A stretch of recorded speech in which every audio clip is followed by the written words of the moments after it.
em Cristo é ferramenta para você, como obreiro de Deus, usar nas condições que passam muito mais a ser necessária na sua vida depois que você ouve a mensagem. Então eu percebi muito que nas igrejas, mensagens, elas chegam para a sua vida. Várias vezes eu recebi mensagens na igreja e dias depois eu precisei de usar daquela mensagem para obter vitória sobre uma situação que aconteceu no trabalho, na minha casa, e eu fiquei muito feliz que em certa ocasião eu mesmo tinha pregado e passado alguns dias eu me vi numa situação que aquela pregação que eu fiz, eu precisava usar daquela autoridade para remir aquela situação. Me deu grande livramento. Como eu me encontrei numa situação que na hora que estava no momento da aflição, na adversidade, aquela pregação que eu fiz dias antes, porque é o seguinte: quando você prega, você não prega só para a pessoa, você prega para você mesmo.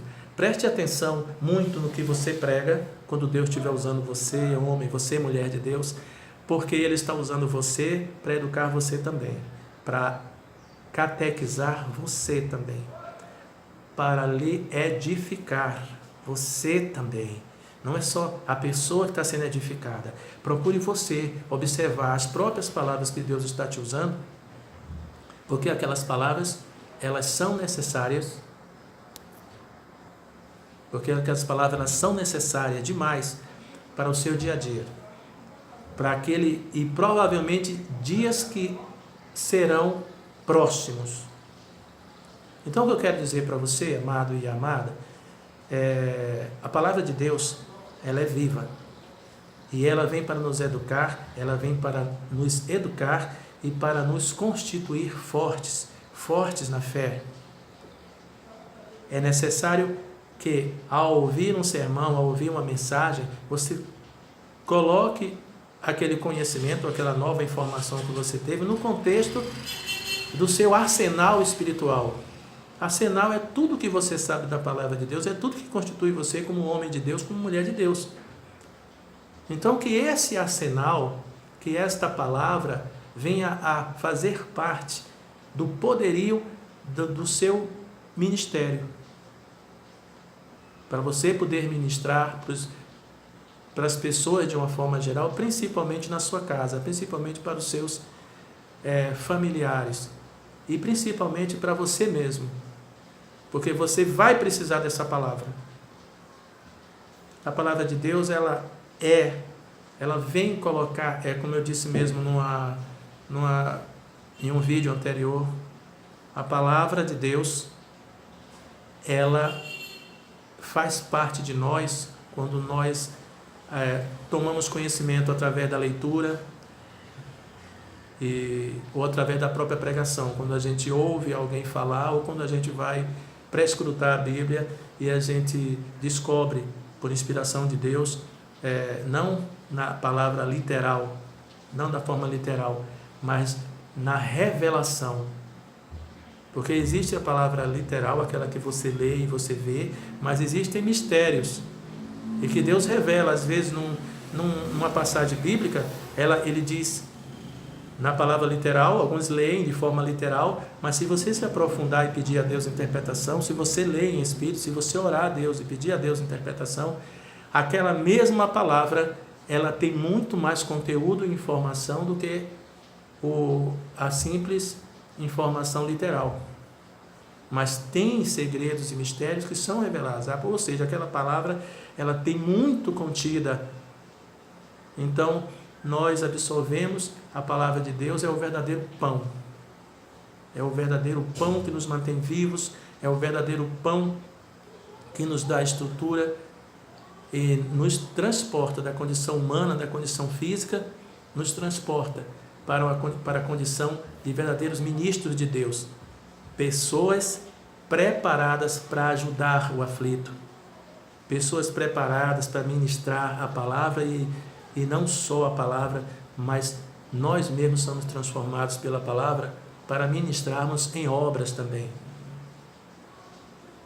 A palavra, ela transforma. E por isso eu disse a vocês que não poderia, na vida sentimental, Deus não nos deixar um legado para que tenhamos armas, para que tenhamos estrutura, ou seja, arsenal para lutarmos contra as adversidades. E aqui para nós, a família, o casamento, tem sido um grande alvo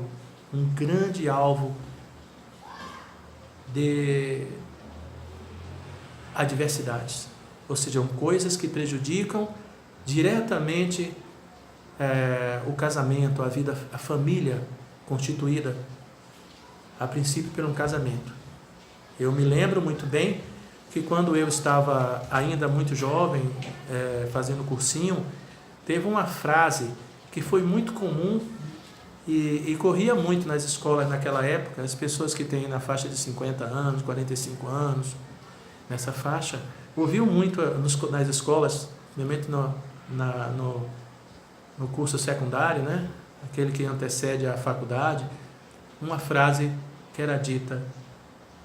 A frase era assim, o casamento é uma instituição falida. Isso corria muito. Mas também tinha uma outra frase muito bonita que contradizia essa e que era muito dito também, né? Naquela época existiam duas matérias, que era OSPB e EMC. Educação Social e Política do Brasil e Educação Moral e Cívica. E no momento dessas aulas, essas frases eram muito cogitadas. A outra frase é o seguinte: a família é a célula máter da sociedade. Então, a família, essa célula máter da sociedade, o casamento é o princípio da família. A família que, nesses tempos, essa frase era baseada, significava família, mesmo casamento com filhos, enfim. E todas as famílias formam a sociedade. Então, a célula máter da sociedade é a família. E a família, ela começa a se constituir a partir do casamento. Meus amigos, irmãos amados, o livro do Cântico dos Cânticos é um livro de oração. No momento que o homem começa a recitar as passagens em que o homem ali, representado pelo profeta Salomão, começa a falar à sua esposa aquelas palavras, todas elas muito enriquecedoras, palavras realmente que colocam a mulher numa condição de honra, ele começa a expressar, na verdade, ele começa a materializar aqueles sentimentos na sua vida. O homem começa a ser transformado, ele começa a ser polido da forma como Deus precisa e que você mesmo precisa para ser um bom marido, para ser um bom chefe de família. E da mesma forma a mulher, quando ela recita aquelas palavras, ela começa a transformar a si mesma e começa a transformar o seu parceiro. As palavras ditas com fé, ainda que à distância, não precisa ser na presença, transforma o seu parceiro. A passagem bíblica que diz assim, gente, olha, a mulher sábia, a esposa sábia, ela edifica o lar. Em uma outra passagem, falando sobre o mesmo assunto, diz que um marido não convertido, ele se converte pelo exemplo da sua esposa. A mulher se mantendo dentro da palavra, ela se mantendo dentro do comportamento cristão, mesmo o seu marido não seja um homem crente, mesmo que ele seja uma pessoa completamente voltada para o carnal, voltada para o material, voltada para os vícios, drogas, sei lá, ele acaba absorvendo no caráter daquela mulher, ele acaba tendo o exemplo dentro de casa de algo especial e isso vai transformando ele. Gente, mulher, você, ali recitando as passagens do Cântico dos Cânticos, você consegue transformar o seu marido naquele homem maravilhoso que o Cântico dos Cânticos